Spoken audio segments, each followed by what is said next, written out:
the stuff we're going to be talking about today will be the history of medical uses of cannabis, personal experiences, technical knowledge, and the holistic qualities. A lot of my work has had to do with activism in the front lines. Cannabis in Canada, when it was founded in 2009, was founded because the federal government of Canada gave out licenses to now 40,000 patients, but at that time, thousands of patients to grow medical cannabis and not tell them about strain efficacies, not about male to female ratios, but they would sell seeds. That was Prairie Plant Systems Incorporated, Mr. Brett Settle. That's part of the reason we were founded. It was also, we were founded to go against Bill C-26, which of course was then defeated to become Bill C-15 and is now Bill C-10, mandatory minimums that face myself and my friends. So that's a little bit of background on what I've been doing in respect to that. I'm also 21 years HIV positive, so some of the stuff I'm going to be bouncing back and forth to relates to the strain efficacies and how cannabis has helped me in my 21-year play with HIV/AIDS. So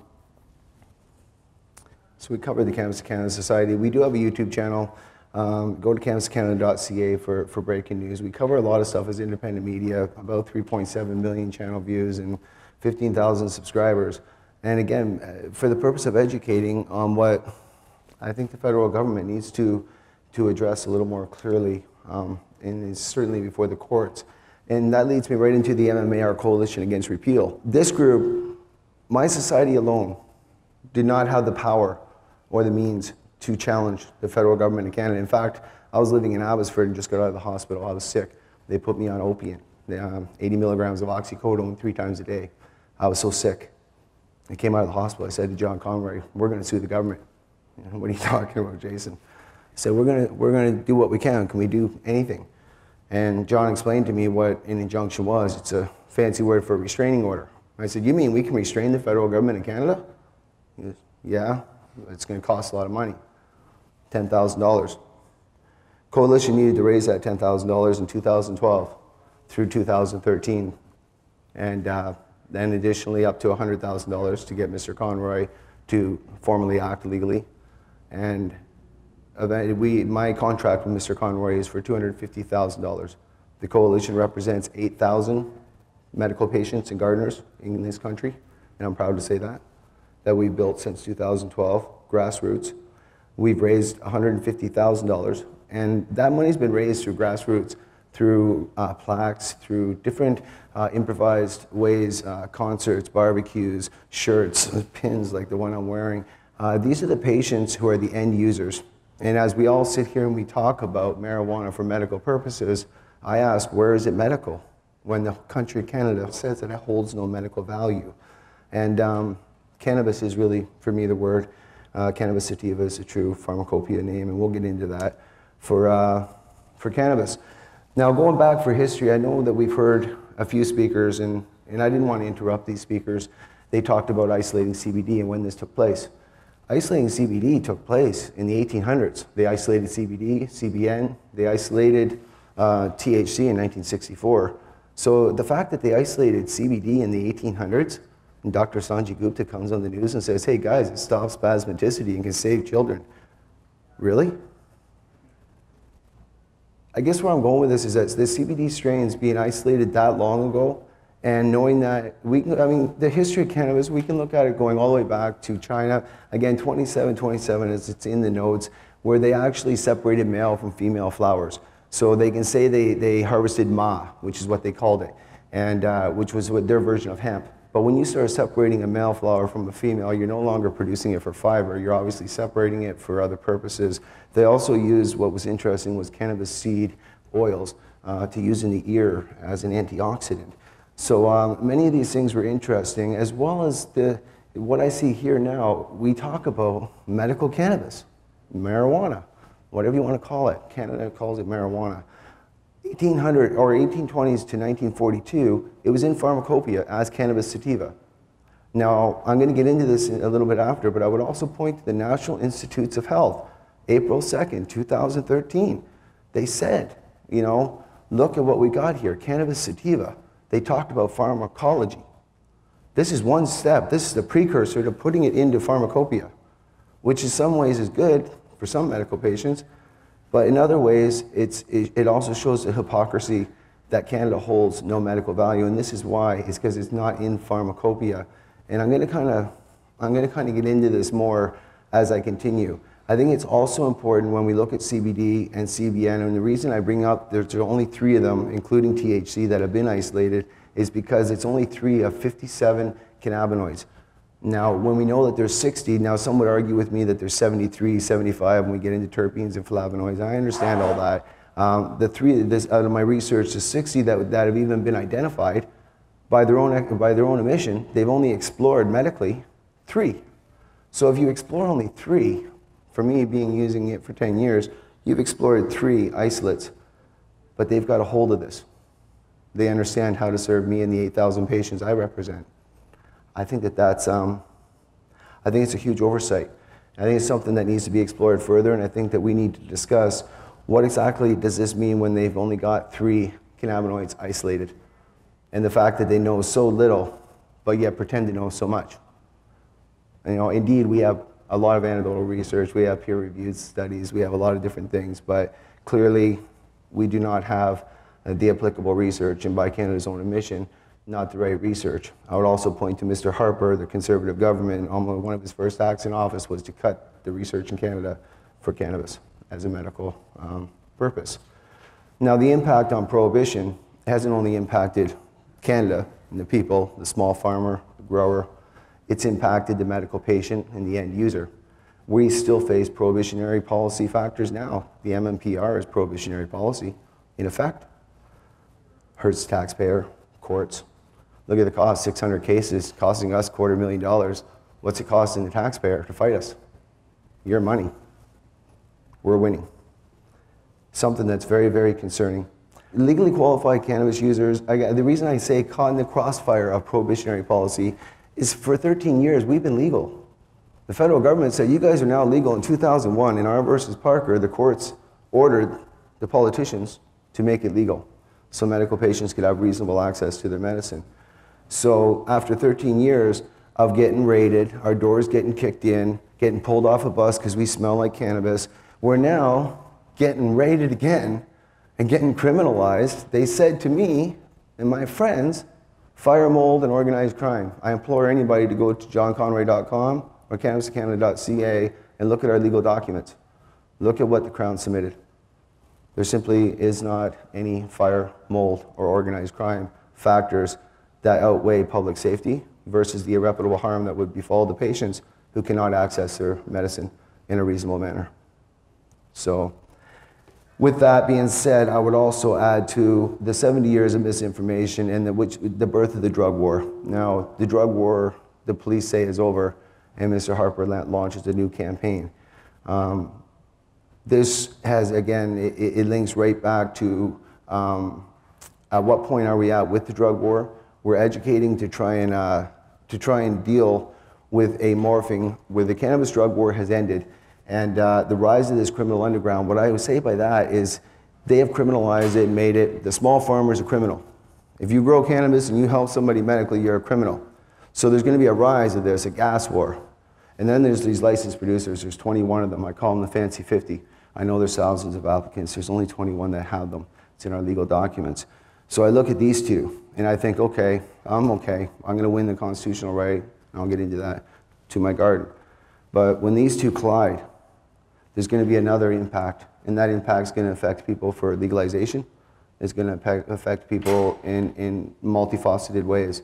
And I was talking with a gentleman outside there. It was interesting. We talked about how there's no civil forfeiture laws for hobby growers that grow exotic herbs and plants in their basement and sell it to the corner store. But yeah, for me, I got a scarlet letter for cannabis. It says I need a vault to store my cannabis in. Who else needs to store their tomatoes or their herbs in friggin' a vault? I'm sorry.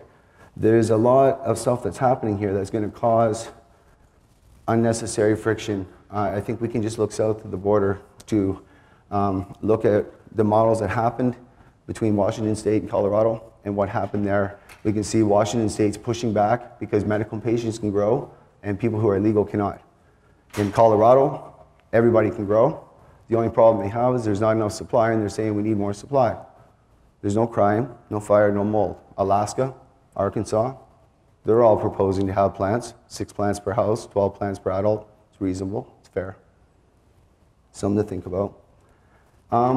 My experience with medical marijuana, I mean, this is very personal and something I don't mind talking about because it really is for me a real life thing in a 22-year venture. You know, being diagnosed in 1993, the doctors immediately had to put me on to antiretroviral treatment, which is second only to chemotherapy for what they can give to a human being. And with that came a host of side effects. So I needed my Stemetil for nausea, testosterone injections to keep my weight on, try and give me the energy, ibuprofen for the pain that came from the testosterone injections, the Restorol 7.5 milligrams to sleep at night, the diazepam because of the mood and the mood swings that would happen as a result of the testosterone, and then the oxycodone, once again for the pain. Now I looked at this cocktail of pills and someone came to me and said, try cannabis. It'll fix you, it'll help you. I tried it. Now when I was younger, of course, it was cool to hang out with my friends that grew it. I knew a few people, no big deal. Never looked at it medically. Through a course of probably only 2 years, I managed to remove every one of those drugs and systematically only use cannabis as a holistic herb.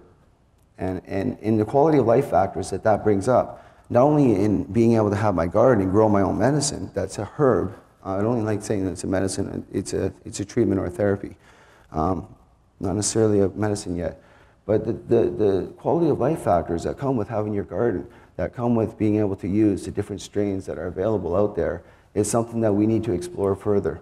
The different illnesses that cannabis combats. I mean, MS patients, a lot of people don't even know this, that there's multiple sclerosis patients that have bladder problems. And it depends on what strains of cannabis they have, what's available to them.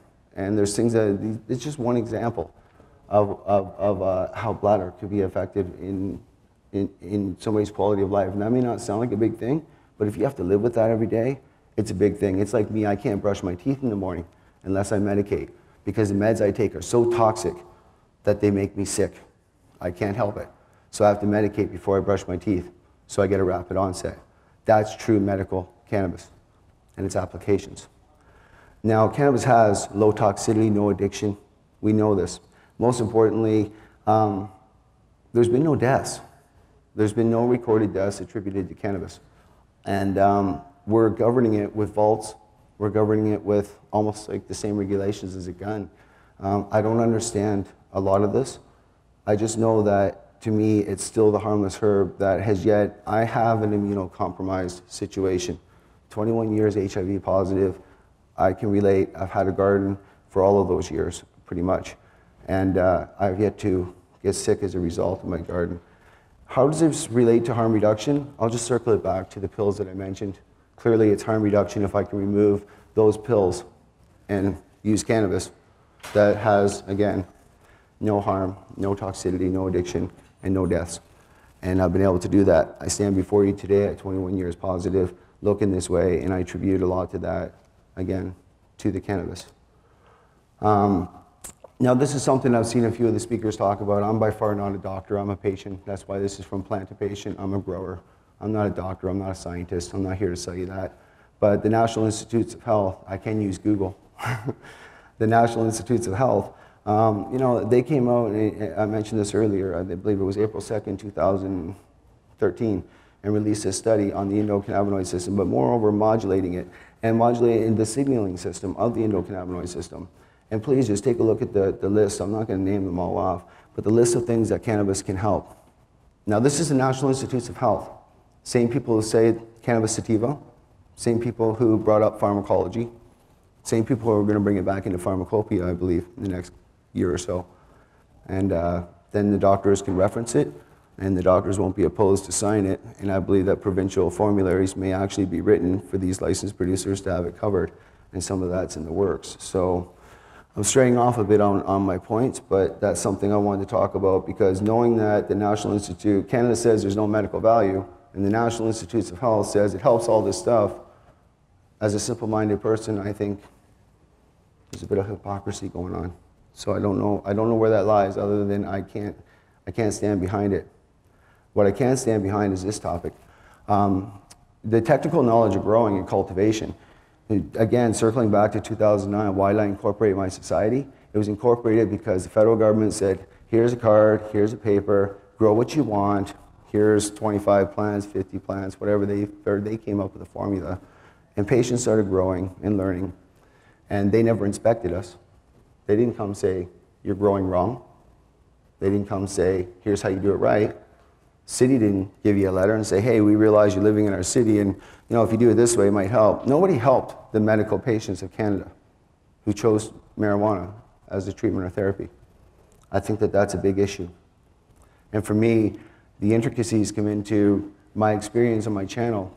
Those 15,000 subscribers and 3.7 million viewers came from giving education on how to grow the plant safely, different methodologies of growing it, strain efficacies, the 4 different varieties of cannabis, cannabis sativa, cannabis indica, cannabis ruderalis, and the less spoken about cannabis CF candica. And all this can be identified by phenotypes to the growers. This is all unexplored, just like those 57 cannabinoids are unexplored. When we combine these two, plant genetics, human genetics, and the unexplored endocannabinoid system and the endogenous system, we got quite a mess. And by the government's own admission, we don't know nothing about it. So before they tell me about my medicine, I think a lot more needs to be done. I appreciate the research, but I have a lot of issues around that particular thing, because I don't think that plant genetics themselves, isolates are fine for medicine, but I think that there's a holistic aspect to the plant, and by not looking at that, it becomes a factor. And as mentioned, the fire, mold, and organized crime, I'm not even going to get into. I did maybe a year ago. I'm not going to talk about that now. The federal courts have proven it to be anecdotal at best, and that's why there's a restraining order on the government. So it's something I'm not going to be concerned with continuing to talk about. The holistic qualities. Now, again, I talk about the holistic qualities from root to fruit. Nobody studied the root. I've had many people ask me, well, what about cannabis? Does cannabis work leaves with no trichomes on them? This is stuff people don't even talk about because they don't have gardens, but they want to know different things. They want to know about how does the whole, what do I mean by root to fruit? Well, what happens in the root determines the cannabis is in the fruit, and that determines your end medicine. So as we talk about the medicine that we're going to use in the very end, if we're not getting into pharmacology's isolates, and we're just having licensed producers grow it, well then what they serve to the medical patient in the end ultimately determines that root to fruit lock and key scenario that takes away my evolutionary right to cross plant A with plant B and make plant C. Plant C nobody else in the world has. It's like a new baby. It's a new set of genetics. Plant genetics versus human genetics. Until somebody can explain that to a layman man like myself, then I don't think I can necessarily accept some of this positioning by our federal government. Now, 57 unexplored, as I talked about cannabinoids. This is another issue around holistic health. Some of our speakers that we've heard here, we've heard them talk about using CBD with CBG, terpenes, terpenoids, flavonoids, sorry. Talked about using it with CBN. So they're talking about using CBD in concert with other cannabinoids, but leaving out the holistic potential of the plant. And by their own admission, once again, unexplored. So I sum it up to human genetics versus plant genetics and the evolution of such. The Cannabis and Cannabis Society has been seeking solutions from day one. I don't know what the solutions are. I know that for me it's going to be to fight legally, politically, on the ground, on the street, in front of the camera, whatever it takes, so that medical patients get reasonable access to their medicine, and that the country, Canada, hopefully legalizes in a platform that allows for people such as home growers to continue growing. There's a lot of people outside of the program. There's 500,000 estimated medical users by Health Canada's own estimates. How many of them are growing illegally and being criminalized or fear of criminal prosecution? They shouldn't be. Now, if they take our licenses away, 36,000 of 40,000 patients have grow licenses. If they take our licenses away, which they're failing, but if they do, and then they propose to legalize, I want everybody to think about something. That means that they can legalize and say, remember those 36,000 patients that were public safety and danger to themselves? Those fire starters and mold collectors and gangsters? Then they could legalize and control the whole market. and that means nobody grows. So I hope people get behind the Coalition Against Repeal and understand that the Coalition Against Repeal ultimately is paving the driveway to legalization in this country, where you will be able to grow potentially 6 plants or 12 plants like we see south of the border, which is more than reasonable and more than fair for this country, and certainly not controlled by one proprietary corporate entity. R versus Smith, some of you may or may not know, went to the Supreme Court of Canada. I was there to hear the argument. I was there to hear Mr. Tussaw's appeal. He's been my attorney in a previous matter, and I know Kurt well. I heard his argument, and it was very well done. It's now headed to the Supreme Court of Canada. For the first time ever, medical marijuana is going to the Supreme Court of Canada. That is big news. So the Coalition Against Repeal, as much as we have Mr. Conroy doing our one case to save our gardens, part of our case is also extractions.